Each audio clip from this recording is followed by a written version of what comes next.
Bienvenue à cette édition d'information de la mi-journée sur CamNews 24 IDFM en direct de Garoua. Appel à la justice sociale à Lagdo. Les employés de l'entreprise Sino Hydro revendiquent des meilleures conditions de travail. C'est suite à des licenciements abusifs et des retards de paiement. Voilà pour les titres. Bienvenue sur CamNews, mesdames, messieurs. Merci de nous préférer pour vous informer. À Lagdo, les employés de Sino Hydro revendiquent de meilleures conditions de travail. Face à des licenciements abusifs et des retards de paiement, il appelle à un dialogue constructif avec la direction. Cette mobilisation souligne l'importance du respect des droits des travailleurs dans un environnement économique en pleine mutation. Reportage Boubacar Adam. Les employés de l'entreprise Sino Hydro en charge du projet Viva Benue ont décidé de faire entendre leur voix suite à des conditions de travail jugées inacceptables. Chauffeurs, ouvriers, gardiens, tous unis dans une action collective sans précédent, ont choisi de déposer leur outil de travail pour revendiquer les changements significatifs au sein de leur entreprise.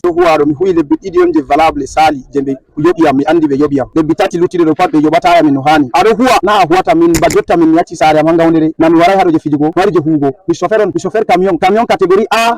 Amatro c'est trop min kamonen min vayro c'est que billi amin habi ibe mawol c'est ayamin wayti na min wawata habre min wawi 263 langues différentes de Cameroun no pado hawri yaro min tafti banido min chomi directeur do min tamano goddo gonga o husitini amin bawo o mawbe o jonnata be cede min nje huwa sur le terrain wo be jarna amin bonne min tafti. Ce mouvement vient à la suite d'un climat d'inquiétude grandissant lié à des licenciements jugés abusifs, des retards de paiement ainsi que des comportements inappropriés sur le lieu de travail. Il y a beaucoup de réclamations. Les taxes, c'est qu'on a commencé ce projet sans qu'on ne nous coupe les taxes, qu'on ne nous prélève. Mais aujourd'hui, on nous surprend avec les taxes parce qu'on a demandé, on a réclamé nos droits, les droits des ouvriers. Dès qu'ils ont su, ils ont amené l'histoire des taxes. Imaginez comme moi, comme vous me voyez là, je peux travailler 15 ans, on dit qu'on me cotise à la CNPS. Vous êtes sûr que je peux cotiser pour atteindre 15 ans pour aller à la CNPS, pour aller toucher ma pension vieillesse? Mais non, ça c'est un job que l'on fait. On n'a pas le contrat valable. Dans quel projet que tu viens, tu commences, on te signe un contrat. Mais le contrat doit être renouvelable une fois. Mais on te signe un contrat, quand le délai de c'est fini, on dit que immédiatement tu es à la CDI.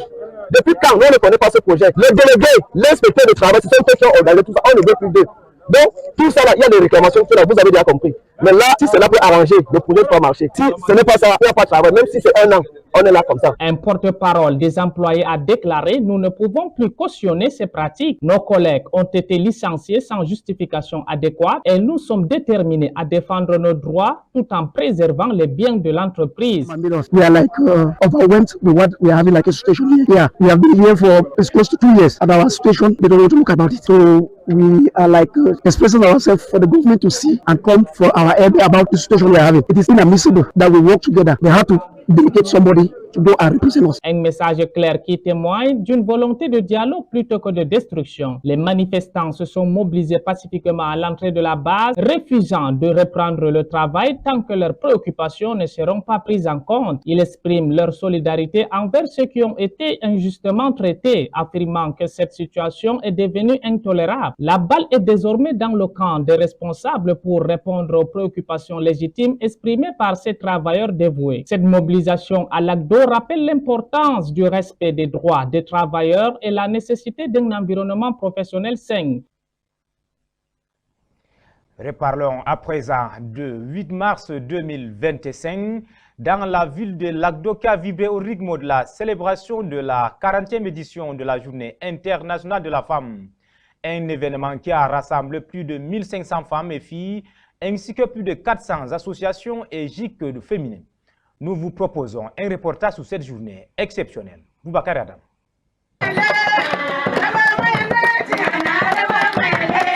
Bienvenue à Lagdo, où aujourd'hui, en ce 8 mars 2025, s'est tenue une célébration mémorable marquant la clôture des activités de la 40e édition de la Journée internationale de la femme.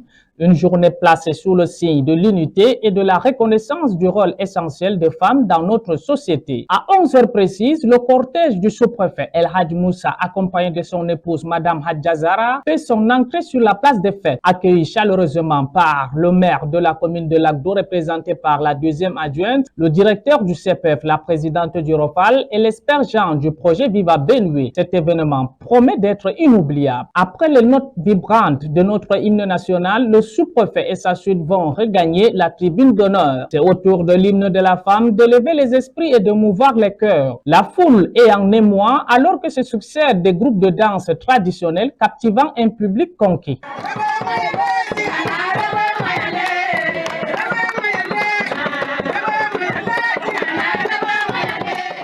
La présidente du ROFAL, Maïndoué Hélène, prend ensuite la parole pour exprimer la gratitude envers le sous-préfet, soulignant ses multiples appuis malgré un agenda chargé. Un discours empreint d'émotion qui résonne dans le cœur des participants. Le sous-préfet El Hadj Moussa prononce alors le discours officiel de clôture avec ferveur et respect. Il a remercié toutes les femmes de Lagdo pour leur engagement exemplaire lors de cette célébration qui a vu son effectif quintuplé par rapport à l'année précédente.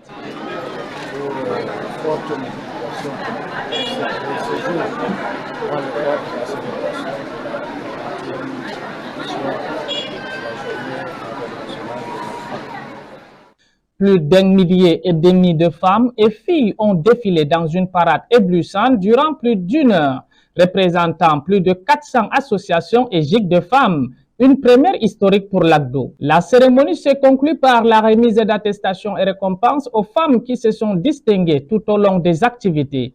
Une reconnaissance bien méritée pour celles qui œuvrent sans relâche au sein de leur communauté. La journée s'achève sur une note festive avec un cocktail offert à la salle de conférence du CPF de Lagdo, célébrant ainsi non seulement les réussites individuelles, mais aussi une solidarité collective qui unit toutes les femmes présentes. En ce jour mémorable, Lagdo a vibré par sa détermination à promouvoir les droits des femmes et à célébrer leur force inébranlable. Que cette journée soit un modèle pour toutes les futures célébrations dans l'arrondissement de Lagdo. Parlons à présent de toute autre chose. La ville de Douala a abrité en février dernier un séminaire de 3 jours placé sous le thème « Maîtriser le financement structuré pour le développement des infrastructures dans le pays de la CEMAC, cas du Cameroun ». Placé sous le patronage du ministère des Finances et organisé par le cabinet GM Finance, ce séminaire vise à doter les cadres financiers pour naviguer dans le paysage complexe des financements structurés. Plus de précisions avec Zobel Apollinaire. Le séminaire de 3 jours qui s'est ouvert à Douala se tient dans un contexte de défis économiques et financiers importants. La zone CEMAC connaît actuellement un déficit budgétaire avec un ratio de dette publique PIB qui a atteint les 53,8% en 2023 et devrait s'établir à 57,2% en 2024. Le Cameroun, en tant que locomotive économique de la zone CEMAC, doit maîtriser les financements structurés pour atteindre les objectifs fixés dans sa stratégie nationale de développement 2030, la SND 30. Le pays a besoin de financements massifs pour développer ses infrastructures, notamment dans les secteurs de l'énergie, des transports, des télécommunications. Et pour avoir la liquidité, il faut sortir de sentier battu parce que le système sous-régional est un peu étroit pour pouvoir financer tous les besoins infrastructurels de la sous-région.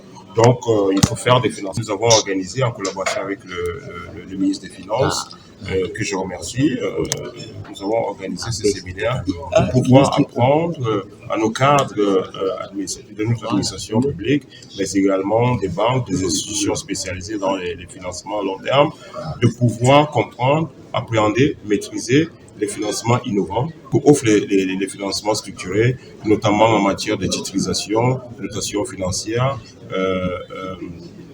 PPP, produits dérivés, LBO, etc. Le séminaire vise à doter les cadres financiers des outils nécessaires pour naviguer dans le paysage complexe des financements structurés et pour développer des projets d'infrastructure dans la sous-région. La finance structurée, c'est le financement complexe d'un certain nombre de besoins qui ne sont pas des financements classiques. qui sont des financements, on va dire un peu à la carte. Ce sont des financements à la carte qui sont spécifiques à un projet, qui sont spécifiques à une activité et dans laquelle donc on fait des montages complexes qui peuvent être, qui vont aller jusqu'à de la syndication à la mise en place des produits dérivés avec des sous-jacents qu'il faut financer. Les participants, que sont les cadres financiers, les experts en financement structuré, les représentants des institutions bancaires, ceux des entreprises privées, les représentants en charge de l'économie et des finances vont bénéficier d'une formation approfondie sur les financements structurés et les meilleures pratiques en matière de gestion des projets et financement. Ce séminaire va permettre au Cameroun d'accélérer la réalisation de sa SND 30, d'améliorer la compétitivité économique, créer des emplois et améliorer la qualité de vie des populations, renforcer la résilience économique et améliorer la gouvernance. Le cabinet GM Finance a ainsi décidé de mettre son expertise et son savoir-faire au service des participants dans un contexte économique difficile pour les aider à comprendre les mécanismes de financement structurés et à développer des compétences pour mobiliser ces finances. En santé, le centre de santé Nana Bouba se dresse comme un pilier essentiel répondant avec dévouement aux besoins médicaux de la population. Dans un contexte marqué par la pénurie des spécialistes, cet établissement fait preuve d'innovation et de résilience pour garantir des soins de qualité, offrant ainsi un espoir tangible à ceux qui en ont le plus besoin. Roméo Benyalam. La récente campagne de santé gratuite à Meganga a mis en lumière une réalité préoccupante, le manque criard des spécialités médicaux dans cette région. L'affluence massive des patients témoins d'un besoin urgent de soins, mais l'absence des cardiologues, des gynécologues, des gastro-entérologues a laissé de nombreux malades dans le désarroi, parfois contraints à se tourner vers les praticiens. Le souci avec la médecine traditionnelle, c'est qu'il se met directement dans un état de concurrence avec la médecine moderne. Si nous laissons ces malades aller chez les tradipraticiens et que des posologies de certains produits ne sont pas adaptives, ça pose quand même un réel problème. Face à cette situation critique, le centre médical Nana Bouba, dans la ville de Meganga, département du Mbéré, région de la Damawa, a pris l'initiative d'organiser une consultation cardiologique, une lueur d'espoir pour les patients souffrant des pathologies cardiaques. Le centre, pour tous les services, le centre en moyenne, nous recevons entre 250 et 300 consultations de façon mensuelle, tous services confondus. Effectivement, nous recevons des médecins spécialistes, plus précisément, nous avons un médecin cardiologue qui vient en consultation ici une fois chaque 3 semaines. Un médecin cardiologue. Également, nous avons un médecin gynécologue qui est aussi en consultation une fois chaque 3 semaines. Ils viennent sous forme de prestations.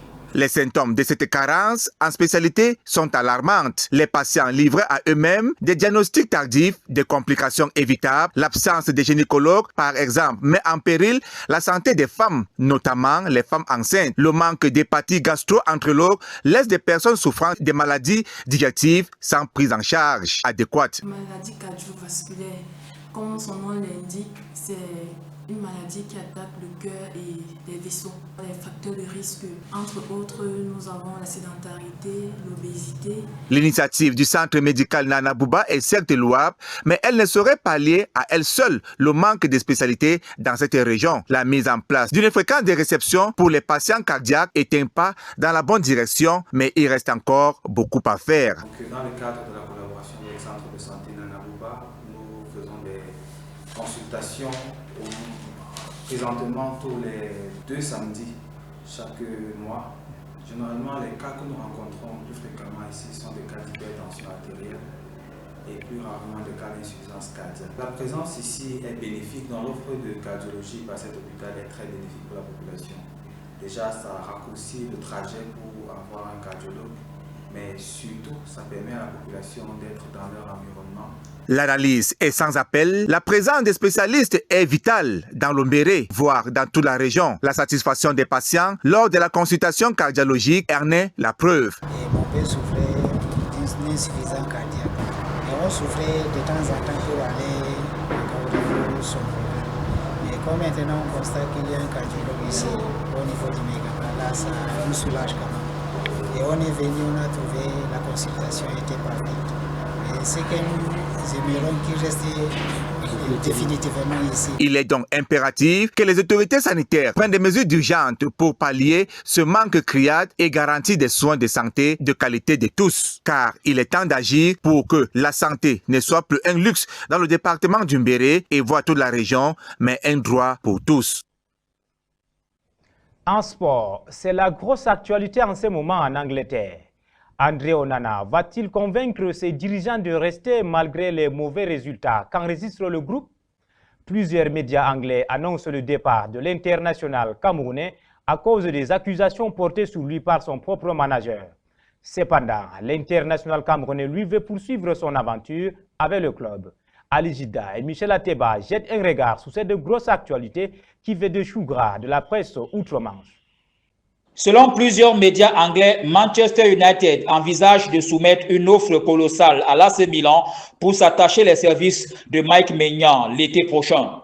Football Francast révèle que les Red Devils sont prêts à recruter l'international français pour concurrencer André Onana. Interrogé sur la situation du portier camerounais, Samuel Luke Hurst, rédacteur en chef de Manchester United, fait le point. Dans un article publié sur Manchester Evening News, le journaliste révèle que le gardien camerounais souhaite continuer avec Manchester United la saison prochaine, malgré le fait que Ruben Amorim envisage un autre gardien plus en forme. Le même article révèle que Onana, acheté à 47,5 millions d'euros, pourrait être libéré par le club à seulement 28,5 millions d'euros. Ruben Amorim rend coupable le Camerounais de 3 erreurs ayant conduit à la défaite du club contre Nottingham Forest, Wolverhampton, Brighton et Ipswich, malgré la victoire 3-2. Des accusations qui cachent le mal-être global de cette équipe au plus fond malgré l'arrivée de Ruben Amorim. 14e au classement général après 27 journées. L'équipe enregistre 9 victoires, 6 matchs nuls et 12 défaites. Jusqu'ici, le manager portugais peine à redresser la barre. C'est ici que s'achève cette édition d'information de la mi-journée sur CamNews 24 IDFM. Mesdames, Messieurs, merci de nous avoir suivis. Nous vous donnons rendez-vous quand il sera 20h.